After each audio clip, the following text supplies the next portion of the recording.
Tudo da Canção Nova em um só lugar. Canção Nova Play. Amigos e amigas, com muita alegria estamos começando mais um programa Pergunte e Responderemos. Ok? Você manda a sua pergunta e nós respondemos aqui.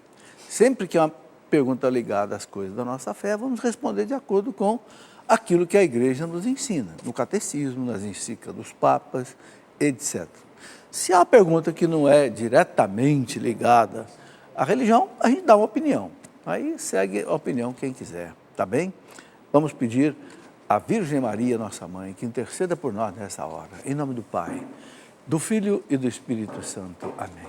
Ave Maria, cheia de graça, o Senhor é convosco.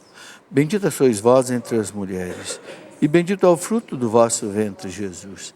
Santa Maria, Mãe de Deus, rogai por nós, pecadores, agora e na hora de nossa morte. Amém. Glória ao Pai, ao Filho e ao Espírito Santo, como era no princípio, agora e sempre.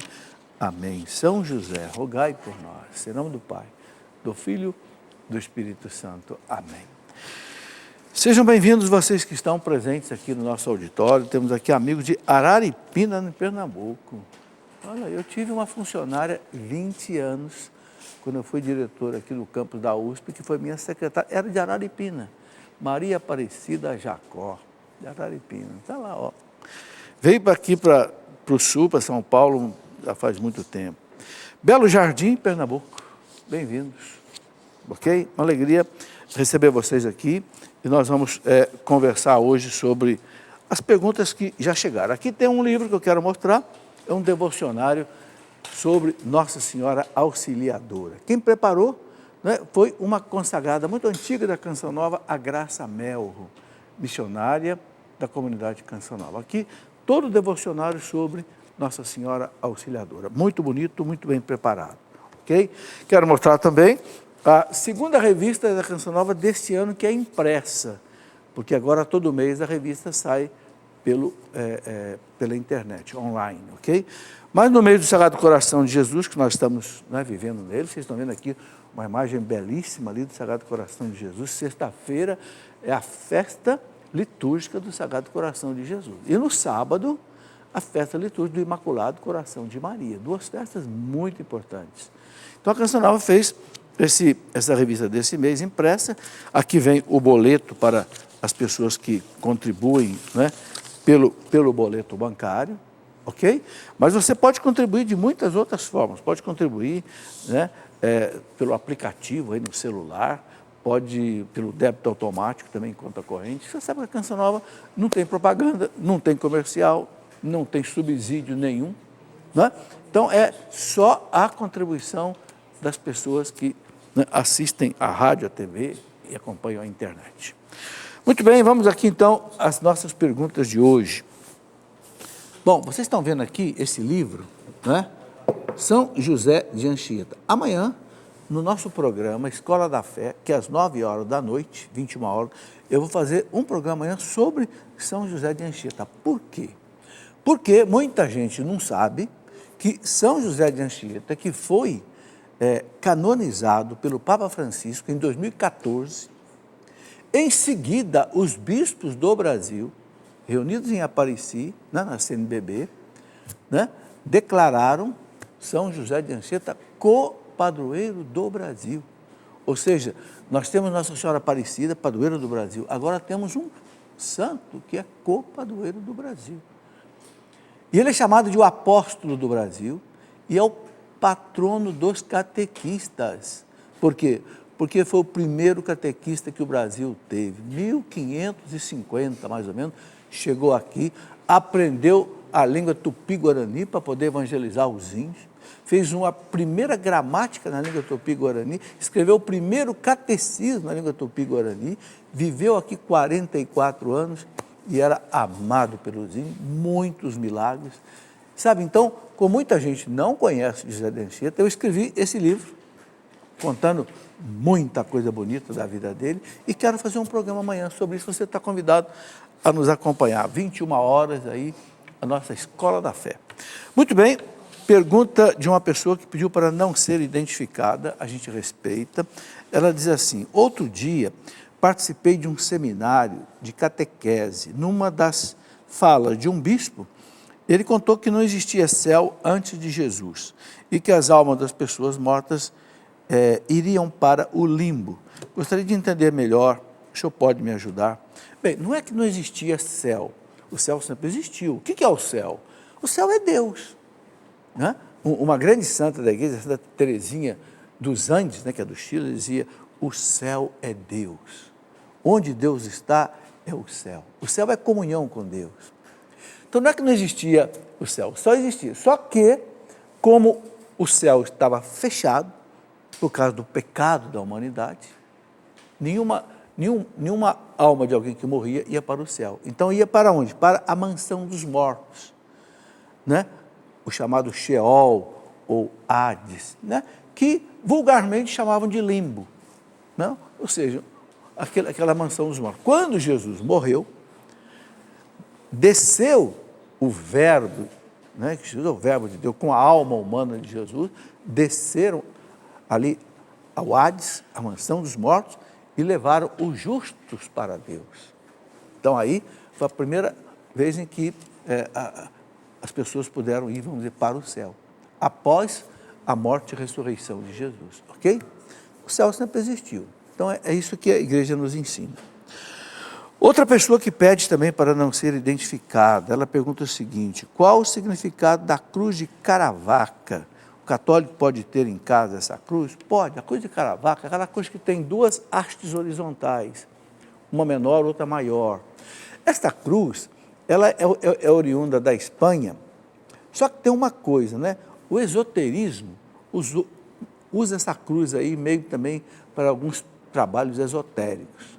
Mas nem por isso a cruz de Caravaca perde para nós o sentido. O que é preciso é saber separar as coisas. É como, por exemplo, né, o nosso querido São Jorge. Né? O nosso São Jorge também ele é usado muitas vezes no esoterismo, mas nem por isso ele deixa de ser um santo da igreja, venerado pela igreja com festa litúrgica. Não é? Então, é preciso só separar as coisas. Pode ter a cruz em casa? Pode. Eu tenho uma cruz de Caravaca na minha casa. Ganhei bonita, né? Dourada. Né? É uma cruz católica, sim. Aliás, a cruz é dos católicos, sempre foi, né? Da igreja católica. Muito bem. Também pede para não ser identificada. Quando iniciou a devoção ao Sagrado Coração de Jesus, qual a sua importância para nós católicos? Olha, eu escrevi um livrinho, acho que está por aqui, é uma coleção, vocês estão vendo aqui essa coleção de livrinhos aqui, essa coleção, uma série de livrinhos onde eu respondo algumas coisas básicas. Esse livrinho, por exemplo, por que ser devoto do coração de Jesus? Aqui eu explico todas as promessas que Jesus fez para Santa Margarida Maria Alacoque, 640 por ali. Era uma santa, era uma freira, né, de Paris, né, na Europa, na França, e que Jesus começou a aparecer para ela. E aquela imagem que está ali mostra exatamente como Jesus apareceu para ela, mostrando o seu coração e dizendo: eu tenho um coração humano. Por quê? Porque na época, 1630, havia uma heresia muito triste na Europa, que era o chamado jansenismo, de um bispo chamado Jansen, que era da cidade de Ypres, na França, que começou a pregar um catolicismo muito triste, né? Proibindo as pessoas de comungarem com frequência, de confessar com frequência, e pregando assim um Deus meio carrasco, ou seja, uma religião triste. Exatamente nessa época, Jesus aparece para Santa Margarida Maria Alacoque: não é nada disso, meu coração é misericordioso, estou pronto a perdoar toda pessoa, né, que se arrepende de seus pecados, que queira mudar de vida. Trouxe um alento à igreja. Então, a festa começou mais ou menos por volta de 1660, e depois os papas foram, a partir do momento que as aparições a Santa Margarida Maria Alacoque foram aceitas pela igreja, principalmente pelo trabalho de um santo jesuíta, São Cláudio Colombieri, que era confessor de Santa Margarida Maria Alacoque, e que ele era jesuíta, e que difundiu muito a devoção ao Sagrado Coração de Jesus, E os papas depois transformaram, né, numa festa litúrgica, essa que nós celebramos agora, sexta-feira. É sempre na quinta-feira, depois da oitava da festa de Corpus Christi. Então, você tem a festa de Corpus Christi, tem a sexta-feira em seguida, né? Depois, na outra sexta-feira, sempre é a festa do Sagrado Coração de Jesus. E no sábado, Imaculado Coração de Maria. A importância desta festa é exatamente as promessas que Jesus faz. Ele fez 12 promessas, né, a Santa Margarida Maria Alacoque.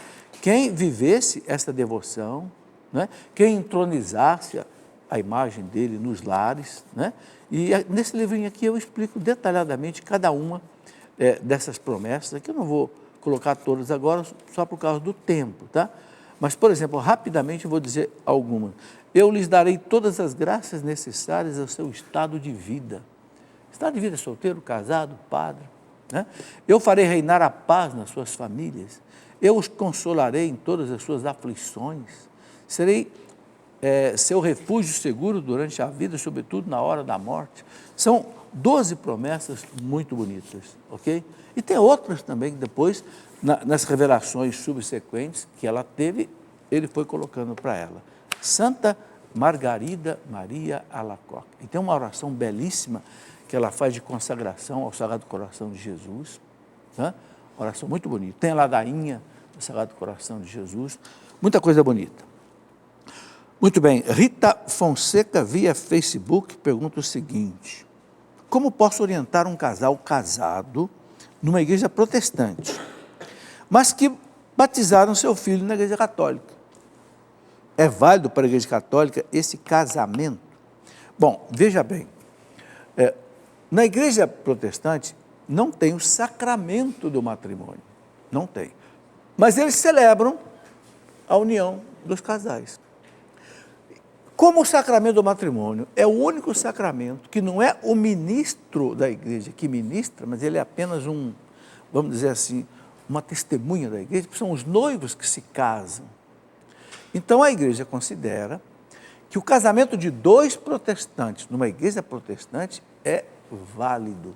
Ou seja, não é sacramento, mas é um vínculo que eles assumem diante de Deus e que não podem separar. Ok? Agora, esse casal batizou a criança na igreja católica. Eu pergunto, por quê? Será que vocês se tornaram católicos? Se o casal se tornou católico e por isso batizou a criança na igreja católica, então o que precisaria fazer? Precisaria fazer uma validação do casamento que eles celebraram na igreja protestante. Aí tem um dispositivo no Código de Direito Canônico, né, a chamada sanação na raiz, sanatio in radice, em latim. É uma ação do bispo que valida diante da igreja católica alguma coisa que não está validado ainda de acordo com as normas da igreja. Então, a orientação que eu deixo é a seguinte: se esse casal batizou seu filho na igreja católica, porque esse casal quer ser católico, então, contem isso para o pároco, né, da igreja onde vocês batizaram a criança e peçam a validação, né, desse matrimônio. O pároco vai orientar ao bispo direitinho o que deve ser feito. Ok? Tem normas no Código de Direito Canônico sobre isso. Muito bem. Eu tenho um livro que respondo muitas perguntas sobre esses problemas de casamento. Porque aqui na Canção Nova chegam muitas perguntas, e no meu site também, no meu e-mail, muitas. Então eu escrevi um livro, deixa eu ver se ele está por aqui. Problemas no casamento. Está aqui. Aqui. Aqui eu respondo uma série de não só problemas de relacionamento marido e mulher, mas também outros tipos de problemas que envolvem o casamento. Pode ser útil para quem quiser tirar aí as suas dúvidas, ok? Muito bem. O que o Catecismo da Igreja orienta aos noivos que pretendem constituir uma família? É a pergunta do Jorge, de Brasília, Distrito Federal. Ô Jorge, o que o Catecismo da Igreja orienta aos noivos, não é só aos noivos, é toda pessoa, né, que vai se casar.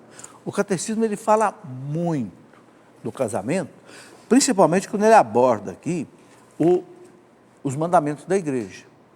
Por exemplo, honrar o pai e mãe. Então, fala muito da responsabilidade do pai e da mãe em relação aos filhos. Né? Depois também, o sexto mandamento, não pecar contra a castidade, orienta os casais na vida, etc. Fala muito sobre a família. Né? Então, o catecismo... E dá que orientação? Orientação que a igreja sempre dá para o casal. Haver fidelidade, nunca haver traição, né? Haver indissolubilidade, quer dizer, o casamento não acabar, e haver, né, também a fertilidade, o casal receber os filhos que Deus lhe mandar. Quer dizer, essas são aquelas 3 perguntas que o padre faz para o casal na hora do casamento. Vocês querem se casar? É de livre, espontânea vontade, não estão obrigados, nada? Segundo, vocês prometem outro amor e fidelidade por toda a vida que o prometeis? Sim. Terceiro, vocês prometem receber os filhos que Deus lhes enviar, educando-os na fé do Cristo e da igreja? Aí o papel dos pais de educar os filhos na fé da igreja, ok? Eu sintetizei isso em 2 livros que eu escrevi. Um deles eu chamei de Sereis uma só carne. Esse livro, eu trabalhei muitos anos com cursos de noivos, né? E nós fazíamos 10 palestras para os noivos. Aqui tem 10 capítulos que são essas 10 palestras que nós fazemos para os noivos. Quais são essas palestras? Primeiro, o sentido do casamento. Segundo, as diferenças psicológicas entre o homem e a mulher. Os obstáculos ao amor conjugal, tudo que atrapalha o amor do casal. O fracasso do amor, por que um amor fracassa? Por que há separações? Depois o conhecimento mútuo, né? A vida sexual do casal, o sacramento do matrimônio, a educação dos filhos, a paternidade responsável, quando é que pode acontecer, por exemplo, declaração de nulidade do matrimônio, enfim. Para os noivos, eu recomendaria estudar isso daqui. É o que a igreja nos ensina, né? Sereis uma só carne. Esse sereis uma só carne é o sentido profundo do casamento. Depois que Deus criou Adão e Eva, levou Eva para Adão, Adão ficou feliz. Adão disse para Deus, agora sim, agora eu tenho alguém que é osso dos meus ossos e carne da minha carne. Né? Está lá no Gênesis 2:23. Aí Deus diz o que para o casal? Por isso, o homem deixa a casa do seu pai, se une à sua mulher e sereis uma só carne. Ou seja, sereis uma unidade, né? Que ninguém deve separar. Está aí. Muito bem, Jaqueline Almeida, minha catequizanda está namorando um rapaz evangélico que deseja casar na igreja evangélica. Em breve ela fará a primeira comunhão, deseja ser católica e gostaria que seu casamento fosse na igreja evangélica. Né? Como posso orientá-la? Bom, o que você deve orientar é o seguinte, católicos se casam na igreja católica. Ok? Eu já expliquei aqui, 2 protestantes se casam na igreja protestante, a igreja considera válido o casamento deles, embora não seja matrimônio como é para nós. Mas um católico não pode casar na igreja protestante. Ok? Então tem que resolver essa questão aí, né? Em casos muito excepcionais, às vezes um bispo autoriza alguma coisa diferente, mas é um caso raro, ok? É um caso muito raro. Deise Aparecida, via Facebook, sou catequista, como posso responder à dúvida de um catequizando que diz por que a paróquia tem a pastoral de alcoólicos anônimos se em suas festas vendem bebidas alcoólicas na qual os jovens saem bêbados? Realmente não tem cabimento.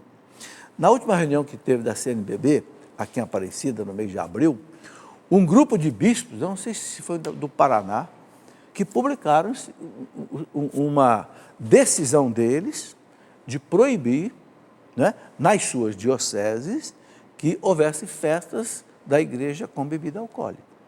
Ora, se os bispos de um estado inteiro fizeram isso, mais do que válido para toda a igreja. Não tem sentido realmente uma festa onde saia um jovem dali embriagado. É melhor então que não venda bebida alcoólica. Né? Quem quiser tomar a bebida alcoólica, que vá beber em outro lugar. né? Que fica aí um contra-testemunho, né? A catequizanda que fez essa pergunta tem razão de perguntar, né? Muito bem. Marcos Medrado. Existiu o incesto com as filhas de Ló? Veja, o que o Antigo Testamento narra aí precisa ser entendido de uma maneira diferente de hoje. Para hoje seria incesto, aquele relacionamento que houve do pai com as filhas, mas naquele tempo não. Por que naquele tempo não? Porque naquele tempo, no contexto do Antigo Testamento, né, a necessidade de gerar filhos era algo mais importante para o povo judeu do que qualquer outra coisa para que houvesse a continuidade do povo de Israel. Então, os exegetas do Antigo Testamento colocam isso. Nós não podemos analisar a moral do Antigo Testamento hoje com a moral cristã que nós temos hoje. De jeito nenhum. Por exemplo, nós vamos ver lá na Bíblia que Salomão tinha muitas mulheres, Davi teve várias mulheres, e era legal, era moral. Davi é considerado santo, profeta, ok? Porque o contexto moral daquele tempo era diferente do contexto de hoje. Então, esse relacionamento das filhas de Ló não deve ser considerado como um incesto, como seria hoje. Hoje, sem dúvida, seria um caso considerado de incesto. Muito bem, eu tenho também um livrinho, vê se ele está aqui. Por isso que eu escrevo essas coisas, né? Como eu já tenho mais de 40 anos trabalhando na igreja e recebo essas dúvidas, sempre que eu escrevo um livro é para atender uma demanda. Não é? Por exemplo, pergunta de parece muito. O que foram as pragas do Egito? O que foi a travessia do Mar Vermelho? O que foi o caso do Ló? A mulher de Ló que virou uma estátua de sal? Como explicar essas coisas? Então eu escrevi um livrinho. Como entender as páginas difíceis do Antigo Testamento. Aqui eu explico essas coisas todas de acordo com os melhores biblistas que eu conheço. Não é? Eu gosto de dizer isso para não pensar que eu tiro essas explicações da minha cabeça. Qual é a fonte que eu uso para essas coisas? Existe uma coleção de 3 volumes, chamado Comentários Bíblicos, da editora Loyola, que pega aí mais ou menos 1.500 páginas, que explica a Bíblia inteirinha do Gênesis ao Apocalipse. E eu tenho um outro manual também, muito grande, perto de 1.500 páginas, que é da Universidade de Navarra, na Espanha, que é do Opus Dei, Comentários, que também explica a Bíblia inteira, do Gênesis ao Apocalipse.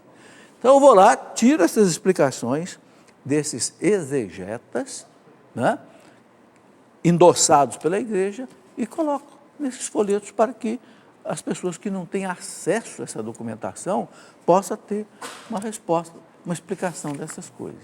Tá? Muito bem. Keila Coelho, é dos Estados Unidos, via Facebook.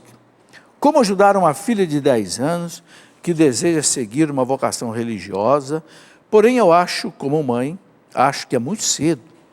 Deus fica triste pelo fato de achar que o certo seria ela se casar e ter filhos. Bom, Deus não fica bravo de você achar que ela deveria casar e ter filho. O que Deus fica bravo é se você impedir que ela siga uma vocação religiosa. Ok? O pai e a mãe não podem impedir que um filho queira ser religioso ou queira ser padre, por exemplo, por causa de menino. Agora, claro que com 10 anos é muito novinha para ela tomar uma decisão. Antigamente, uma coisa impressionante, os meninos iam para o seminário com 10 anos de idade. Monsenhor Jonas Abib veio para o seminário aqui de Lavrinhas, que chama Casa da Canção Nova, com 10 aninhos de idade. Saiu de São Paulo, veio aqui, né? E hoje está aí com seus 81 anos, padre da igreja. Portanto, antigamente funcionava. Hoje a igreja não autoriza mais isso. Hoje um jovem entra para o seminário, mais ou menos aí com 18 anos de idade, por aí, porque ele já realmente fez uma experiência de vida, né? Amadureceu aqui fora, conhece melhor o mundo, para ir para o seminário. Então, com 10 anos, realmente ele é muito cedo, mas só não impeça a vocação dela se esse desejo dela continuar aí até, vamos ver aí, seus 18 anos, mais ou menos. Né? Muito bem. Fazer a vontade de Deus. Né? É um dos livros que eu escrevi também. Uma pergunta que eu recebo muito: como é que eu faço a vontade de Deus como esposa, como marido, como jovem? Né? Não sei se a produção colocou aqui. Como fazer a vontade? Vamos colocando de acordo com as perguntas que tem aqui. Como fazer a vontade de Deus? A gente tem que respeitar isso. Cada filho da gente tem uma vontade diferente. Olha, eu tenho 5 filhos, né? Cada um deles seguiu um caminho diferente. Né? Uma foi ser médica, dois foram ser dentista, 2 foram ser engenheiros, e eu nunca impedi. Faça o que vocês quiserem fazer. Claro, orientava, tal, ajudava, mas deixa cada um seguir seu caminho. Né? Eric Oliveira, de São Gonçalo, no Rio de Janeiro, um seminarista de 17 anos, veio celebrar em minha comunidade. Ele pode fazer a celebração ou ainda é muito cedo? A comunhão é válida? Bom, se ele está autorizado pelo pároco, porque ele foi numa capela, cada capela está ligada a uma paróquia, e a paróquia tem o pároco. Se o pároco autorizou o seminarista a ir lá fazer a celebração da palavra, tudo bem. Agora, a comunhão é válida? Se a Eucaristia que foi distribuída já estava consagrada antes, guardada no sacrário, claro que a comunhão foi válida. O seminarista ele não vai fazer a consagração, só o padre que pode fazer a consagração. O que, evidentemente, o que ele deve ter feito, ele pegou as hóstias já consagradas anteriormente por algum padre, estava guardado e distribuiu para o povo. É perfeitamente válido, não tem problema. Ok? Raimunda, via Facebook. São Pedro foi o primeiro papa da igreja, mas ele foi casado? Foi. Pois na Bíblia tem uma passagem que ele fala que Jesus curou a sogra de Pedro. Está certo, é isso mesmo. Não tem nenhum problema Pedro ter sido casado. Porque o celibato, é preciso entender isso, não é um dogma de fé. Não. O celibato é uma medida pastoral. Pastoral quer dizer o quê? Não havia na igreja, um dia a igreja adotou. Quando é que a igreja adotou que os padres não podiam mais se casar? O celibato. Sabe quando? 1123, no primeiro concílio que houve na Itália, em Roma, o concílio do Latrão. Latrão é um bairro de Roma. Até 1123, os padres e bispos podiam casar. Só que a igreja, assistida pelo Espírito Santo, iluminada pelo Espírito, ela foi entendendo que o sacerdote é como Cristo. É alguém que é inteiro de Deus. Então, ele não deve se casar para que ele tenha mais tempo ao povo de Deus. Não tem que gastar tempo com os filhos, educação dos filhos, ter que trabalhar para manter a família. Né? Então, a igreja entendeu isso, e por isso a igreja optou pelo celibato. Mas, por exemplo, na igreja católica do Oriente, a gente sabe que tem padre casado. Né? Porque lá no Oriente a igreja autoriza que a igreja possa ordenar homens casados. Se for ordenado solteiro, aí não pode casar mais. Mas a igreja pode ordenar homens casados. Por quê? Porque lá no Oriente católico, né? Um homem casado, ele é muito respeitado. Então, na cultura oriental, né, isso tem muito peso. Então, como eu disse, como não é um dogma de fé, não é uma exigência teológica essencial, a igreja autoriza homens casados. Né? Também, outros homens casados, padres que existem na igreja, muitos padres que vieram da igreja anglicana, né, para a igreja católica, e que foram ordenados de novo, muitas vezes já eram casados. Hoje são padres casados na igreja católica. Então, não tem problema de Pedro ter sido casado, pode ser que algum outro discípulo também fosse casado, os evangelhos não falam, mas pode ser. Isso não é impedimento. Agora, a igreja, desde o ano 300, no concílio que houve na Espanha, na cidade de Elvira, a igreja foi entendendo, né, que o melhor era o padre ser celibatário. E por isso foi se fixando e chegou até hoje. Muito bem, vamos para o nosso intervalo, está na hora. Depois do intervalo, que é muito rápido, vamos responder as perguntas que chegaram por e-mail, que vão aparecer aqui na tela aqui do nosso plasma, ok? Espera aí que voltamos já. Ok, já de volta com o nosso Pergunte e Responderemos. Você viu aí, o intervalo é muito rápido, você não viu propagandas aí de produtos, a não ser os produtos da Canção Nova e as atividades da Canção Nova. Mas é tudo evangelização, né? Mas você não viu propaganda aí de nenhum outro produto que não seja da Canção Nova, ok? Isso significa o quê? A Canção Nova, ela mantém todas essas atividades com a sua contribuição. É um verdadeiro milagre, né? A Canção Nova gasta por mês, eu gosto de colocar isso porque eu conheço esses números mais ou menos, cerca de 25, 26, às vezes chega até quase a 30 milhões de reais por mês, para manter um quadro que tem mais de 1.000 funcionários, mais de 1.000 consagrados, todo mundo vivendo aqui, né? E com rádio, TV, internet, mantendo conta altíssima, que é, por exemplo, de Embratel, para poder a imagem chegar para todo que é lado, as televisões, mais de 500 retransmissoras no Brasil inteiro. Você imagina o custo disso tudo. De repente você pode achar que é muito, mas não é não.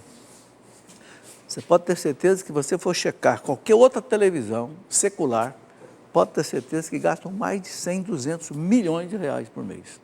Por quê? Porque aqui não tem funcionário que recebe cachês elevados, né? Como as televisões aí fora pagam. Não, aqui são missionários que trabalham, ok?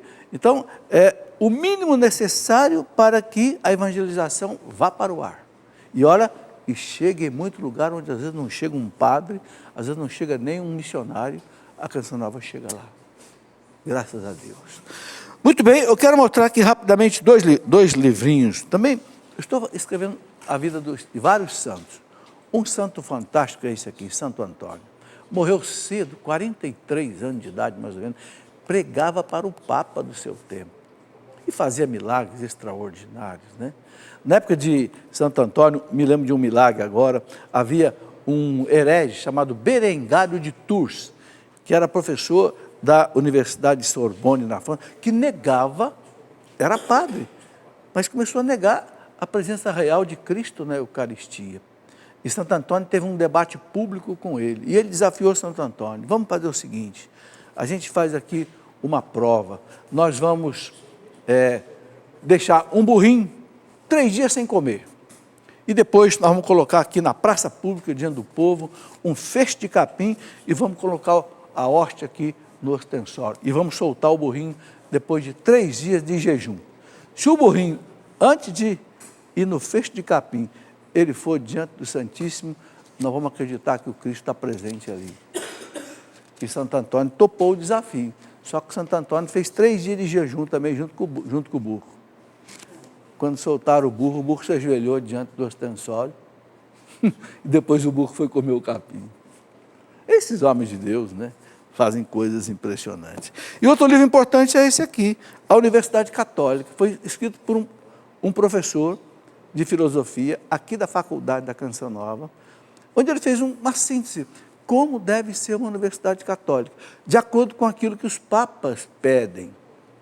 Paulo VI, João Paulo II, Bento XVI, o Papa, como deve ser uma universidade católica? Tem que ser católica mesmo, não pode ensinar coisas que não é católica, ok?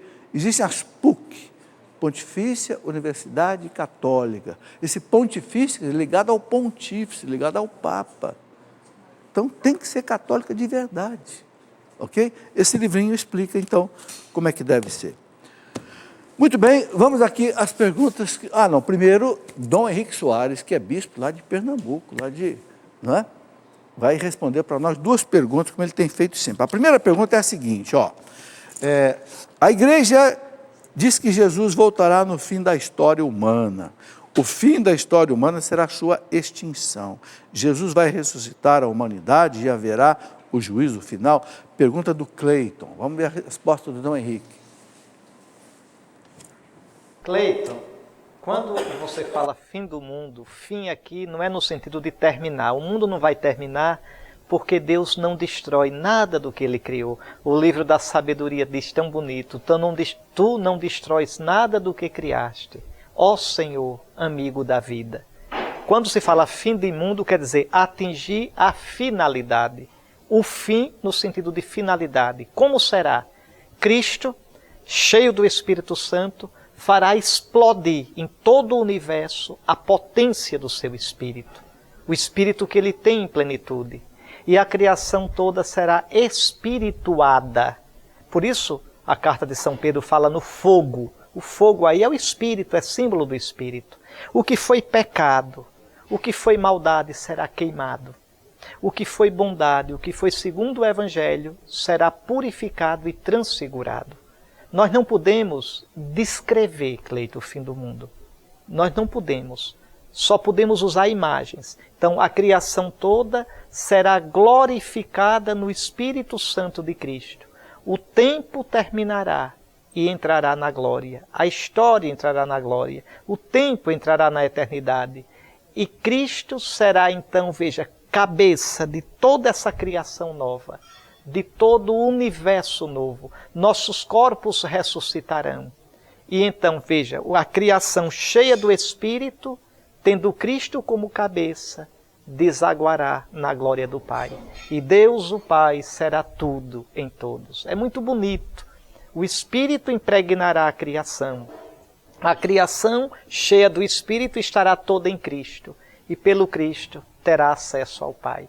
Isso nós podemos dizer. Mais do que isso, não sabemos. A Escritura não diz. O que os olhos não viram, o que os ouvidos não ouviram, o que o coração humano sequer imaginou, isto preparou Deus para aqueles que o amam. É isto, Cleiton. Que bonito. Eu gostaria só de colocar aqui uma citação do Catecismo que coloca exatamente isso que o Dom Henrique colocou. Muita gente pensa que o mundo vai acabar no sentido de desaparecer. Não. Haverá novos céus e nova terra, né, diz São Pedro. O Catecismo, aqui no parágrafo 1047, diz assim, olha, veja que importante. Também o universo visível está, portanto, destinado a ser transformado. Não é acabado, não é desaparecido. A fim de que o próprio mundo, restaurado em seu primeiro estado, que primeiro estado? Aquele estado antes do pecado original, aquele paraíso. Restaurado no seu primeiro estado, esteja sem mais nenhum obstáculo a serviço dos justos, participando de sua glorificação em Cristo ressuscitado. Está aí. É como disse o Dom Henrique, Deus não destrói aquilo que Ele faz. Né? E ele escreveu um livro sobre isso, escatologia. A palavra escatologia, que vem lá do grego, escatom, quer dizer os últimos acontecimentos. Ou seja, o fim do mundo, a morte, o céu, o inferno, o purgatório. Dom Henrique explica isso profundamente nesse livro aqui, escatologia. Ok? Outra pergunta que ele vai responder para nós. A pergunta da Ivanice. Ele fala assim, no dia de Natal, ela fala assim, no dia de Natal, 25 de dezembro, podemos cantar parabéns a Jesus pelo seu aniversário? Vamos ver o que Dom Henrique responde. Ivanice, não é questão de poder ou não poder. É questão de ser conveniente ou não, de entender ou não entender. Os cristãos não celebram o aniversário de Jesus. Não existe isso na igreja. Se a gente celebrasse o aniversário de Jesus, queria dizer que Jesus está no passado. Veja, na liturgia não se diz há 2000 anos nasceu Jesus. Não. Hoje nasceu para vós o Salvador. É aquele que está sobre o altar, imolado e ressuscitado, cheio de vida. No Cristo, na Eucaristia, está toda a história da salvação. Está a criação do mundo. Está o Natal, está a Páscoa, está Pentecostes, está o fim dos tempos, tudo ali, tudo na força do Espírito Santo está presente. Então no Natal não se canta, pelo menos um cristão que entenda as coisas de verdade, ele não vai cantar parabéns para você, não é um aniversário de Jesus, ele vai cantar Noite Feliz, ele vai cantar Cristão Vinde Todos, as músicas de ontem e de hoje que cantam o mistério do Natal. Hoje nasceu para vós o Salvador. Se o Natal fosse o aniversário de Jesus, Cristo seria um velho de 2000 anos. E Cristo não é um velho. É o alfa e o ômega, o princípio e o fim. O mesmo, ontem, hoje e por toda a eternidade. A gente tem que ter um cuidado danado, não sabe? Para não tentar explicar as coisas da nossa fé à luz dos costumes do mundo. É o contrário. As coisas da fé explicam e interpretam os costumes do mundo. É isso, Ivanice. Beleza, está aí a boa explicação desse bispo nordestino. Ele não fala Jesus, é Jesus. Característica bonita lá dos nordestinos, né? E explica com muita clareza as coisas, né? Dom Henrique escreveu um outro livro também, não está aqui na minha mão agora. Ele pegou o livro do Êxodo e ele aplicou o livro do Êxodo, né? Aqueles 40 anos da caminhada do povo no deserto, a nossa realidade aqui nesse mundo, né? Então ele faz uma reflexão bonita, né, em cima aí do livro do Êxodo. Muito bem, vamos continuar respondendo aqui as outras perguntas que já chegaram. A Thaís Lopes pergunta o seguinte: é proibido velar uma pessoa dentro da igreja quando tem o Santíssimo? Não é proibido, Thaís. É preciso, evidentemente, que o pároco autorize.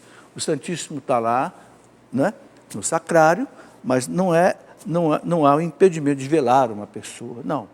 Aqui na nossa cidade de Lorena tem uma igreja ali que muitas vezes velam as pessoas ali com o Santíssimo lá. Agora, evidentemente, as pessoas que vão ao velório têm que prestar atenção que o Cristo está ali. Então, não é um lugar para ficar conversando, não é um lugar de silêncio, um lugar de oração, porque nós estamos dentro da igreja. Não é porque é um velório que nós vamos fazer qualquer coisa ali, ficar conversando e comendo e bebendo, não, ok? Aí é diferente de um velório onde não tem um Santíssimo no sacrário. Carolina Rolim, está escrito que pode comungar com as mãos? Sim, Carolina. Tem documento claro do Vaticano, e eu vou citar um deles aqui, Redemptionis Sacramentum. É um documento da Sagrada Congregação da Doutrina da Fé do Vaticano, que fala bem claro, a pessoa tem o direito de comungar, né? Ou na mão, se a Conferência dos Bispos pediu autorização para o Vaticano, e o Vaticano autorizou, é o caso do Brasil, e também ela tem o direito de comungar, se quiser, direto na língua, ok? E também tem o direito, se quiser, de ajoelhar. Tudo isso está escrito na Redemption de Sacramento. E ela deixa bem claro o seguinte: o ministro não pode deixar de dar a comunhão. Se a pessoa quiser comungar na boca ou se quiser comungar, o ministro não pode deixar de dar a comunhão para a pessoa. Eu estou colocando isso porque já teve alguém que me disse o seguinte: olha, eu quis comungar de joelho e o ministro não me deu a comunhão. Está errado o ministro. Quem decide o jeito de comungar não é o ministro, é o fiel. Está escrito no documento da igreja. Eu tenho isso claríssimo aí, só entrar no site do Vaticano, você procurar Redemptionis Sacramentum, ok? Você vai encontrar essas normas lá. Neuza Oliveira, quem é Pedro Siqueira e o que a igreja diz sobre ele, inclusive o Vaticano? Pedro Siqueira é um vidente, né? Eu não sei, não me lembro agora exatamente qual é a cidade dele, né? Não sei também se tem algum parecer do Vaticano. O importante é o seguinte: vamos dar uma orientação geral para esses casos. Qualquer vidente de qualquer lugar, o que a gente tem que saber em primeiro lugar? O que o bispo da diocese diz, ok? A primeira pessoa da igreja que dá uma palavra tem que ser o bispo. Então o bispo pode dizer: autorizo ou não que as pessoas vão lá nessas aparições, autorizo ou não que haja missa lá, ou então não autorizo. Então a primeira coisa é seguir o bispo. Quando a coisa toma um vulto muito grande, às vezes até de caráter internacional, aí o bispo manda para o Vaticano fazer uma análise mais apurada. É o caso de Fátima, de Lourdes, de Medjugorje, né? Então, no caso do Pedro Siqueira, eu penso que não tem nada de parecido do Vaticano. Primeiro, eu não conheço, ok? Não sei dizer também o que o bispo dele possa ter colocado sobre o assunto. Guilherme Dias, um católico pode estudar os evangelhos apócrifos? Pode, Guilherme, pode, agora com devido cuidado. O que são os evangelhos apócrifos? São aqueles evangelhos que a igreja não deixou entrar na Bíblia, né? Evangelho de Pedro, Evangelho de Tomé, Evangelho de Filipe, Evangelho de Madalena, Evangelho de Nicodemos. A igreja diz: não são inspirados pelo Espírito Santo. Ah, mas é Evangelho de Pedro. Não é. Não foi Pedro que escreveu. Alguém pôs o nome, Evangelho de Pedro, mas não foi Pedro que escreveu. Se fosse Pedro, seria canônico. Agora, Eles estão publicados aí. Várias editoras católicas publicam. A gente pode ler, agora, com devido cuidado. Por quê? Uma vez que eles não foram inseridos na Bíblia, é porque tem erro. Ou tem fantasia, ou tem heresia, ou tem outros tipos de erro. Então, agora, tem alguns apócrifos que trazem uma verdade histórica. Por exemplo, da onde que a igreja tira que São Joaquim e Santa Ana são pais de Nossa Senhora? Não está na Bíblia, é de um evangelho apócrifo. Mas não é um dado histórico, não é um dado doutrinário. Então, não é proibido de ler, com devido cuidado, sabendo que ali tem coisas que não estão de acordo com a verdade. Fábio Soares, é correto o sacerdote não fazer a purificação das âmbulas após a comunhão e ordenar os ministros a fazerem? Bem, qual é a norma, Fábio? A norma é o seguinte: quem atua na celebração é o padre e o diácono. Eles é que devem fazer tudo. Os ministros extraordinários da Eucaristia é para distribuir a Eucaristia. Pronto. Ok? Quem deve cuidar de toda a celebração é o padre ou o diácono, ou seja, aqueles que são ordenados. Eles é que devem fazer, né? É isso daí. Também, nesse documento que eu já citei, Redemptione Sacramento, tem normas sobre isso também. Ok? Eu até escrevi um livro, não sei se está aqui, está aqui, para entender e celebrar a liturgia. Neste livro, eu coloco esse documento, Redemptione Sacramento, que fala sobre, dá todas essas normas, né? Eu coloquei aqui, que eu sei que muita gente não tem acesso a isso, então fica mais fácil. Olha aqui, instrução Redemptione Sacramento. Se der para dar um close aqui, pode mostrar. Tá? Aqui tem todas as normas sobre a missa. Tá? E aqui é nesse livro, como para entender e celebrar a Eucaristia.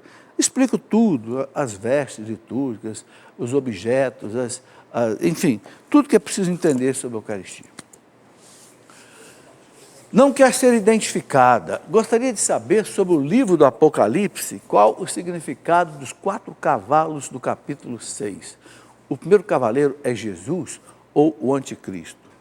Olha, são 4 cavalos, um branco, um verde, um vermelho e um preto, que são símbolos, né, de castigos que pode haver, né, na história da humanidade. Né? Não é muito fácil de interpretar. Eu escrevi um livrinho desses que eu já falei, para tirar essas dúvidas, como entender o Apocalipse. Vocês estão vendo por que eu escrevo esse livro? Porque as perguntas toda hora aparecem. É aqui, é nos e-mails. Né?